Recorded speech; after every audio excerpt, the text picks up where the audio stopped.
नमस्कार, आप देख रहे हैं लाइव बिहार। मेरा नाम ध्रुव कुमार है। जब भी मनमोहन सिंह से उनकी सफलता के बारे में पूछा गया तो उन्होंने कहा, मैं जो कुछ भी हूँ अपनी पढ़ाई लिखाई की वजह से हूँ।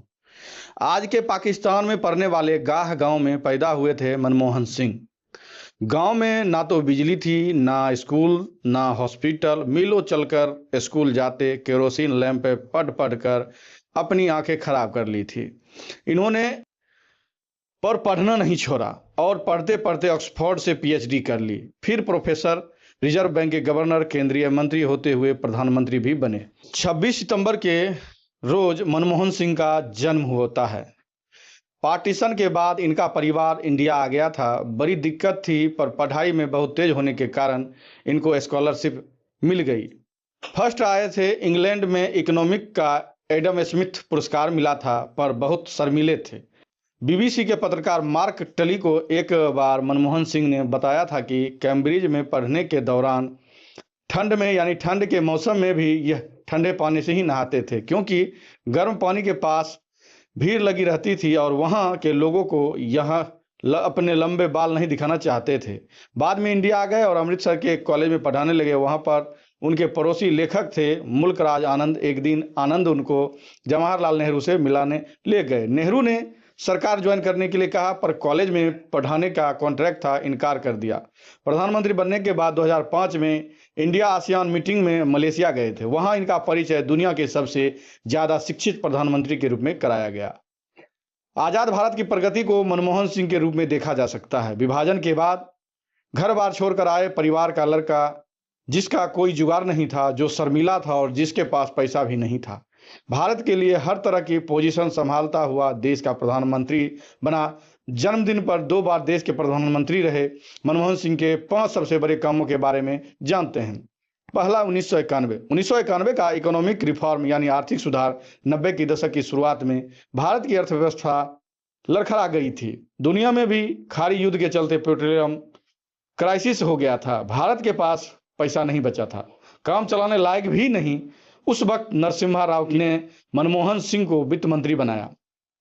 इकोनॉमिक में सुधार के लिए मनमोहन सिंह के पास जब मंत्री बनने की खबर आई तो उन्हें मजाक लगा।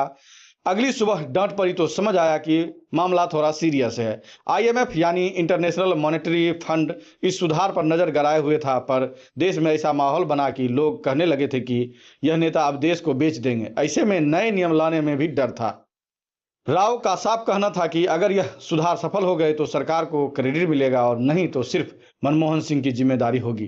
पर सुधार सफल हुए, देश सही रास्ते पर चल पड़ा। दूसरी बड़ी कामयाबी, आरटीआई एक्ट। साल 2005। भारत में 2 एक्ट ऐसे बने हैं जो जनता को सबसे ज्यादा अधिकार देते हैं, कंज्यूमर एक्ट और आरटीआई। मनमोहन सिंह के सत्ता में आते ही यह एक्ट पास हो गया। इसके लिए देश के लोग लंबे समय से लड़ रहे थे। इस एक्ट के चलते जनता अफसरों से जवाब तलब कर सकती है। इससे पहले अफसर ये हर रिपोर्ट को कॉन्फिडेंशियल कहकर किसी को बताते ही नहीं थे।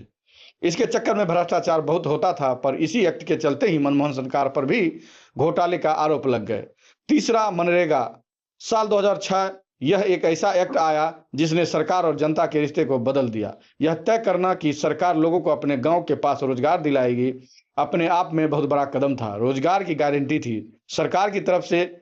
सरकार रोजगार ना दे पाए तो एक तय रकम आपके खाते में आनी ही आनी थी। यह प्रोग्राम पूरे परिवार को टारगेट करता था। रोजगार ना दिला पाने पर अफसरों पर कार्रवाई का प्रावधान था। सरकारी जिम्मेदारियों की यह नई पहल थी। हालांकि बाद में भ्रष्टाचार के आरोप लगे, पर वो अलग बातें हैं जो कि एक्ट से अलग की है। एक्ट के इरादे पर डाउट नहीं किया जा सकता।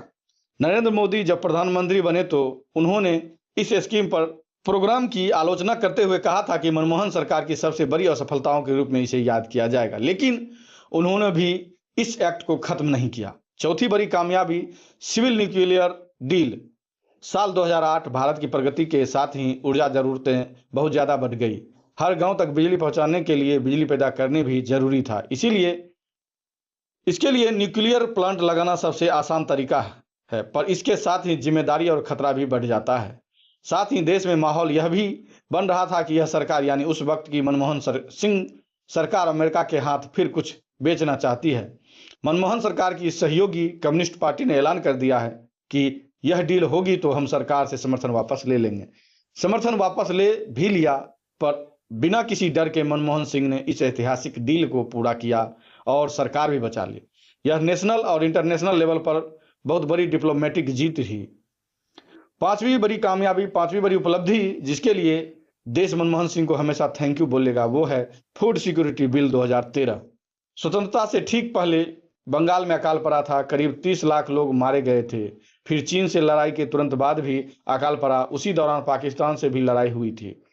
ग्रीन रेवोल्यूशन के बाद स्थिति थोड़ा बदली, पर वक्त गुजरने के बाद भी देश के बहुत सारे लोग भरपेट खाना नहीं खा पा रहे थे। ऐसे में मनमोहन सिंह सरकार का लोगों का खाना सुरक्षित करवाना दुनिया की किसी भी सरकार के लिए मॉडल बन गया।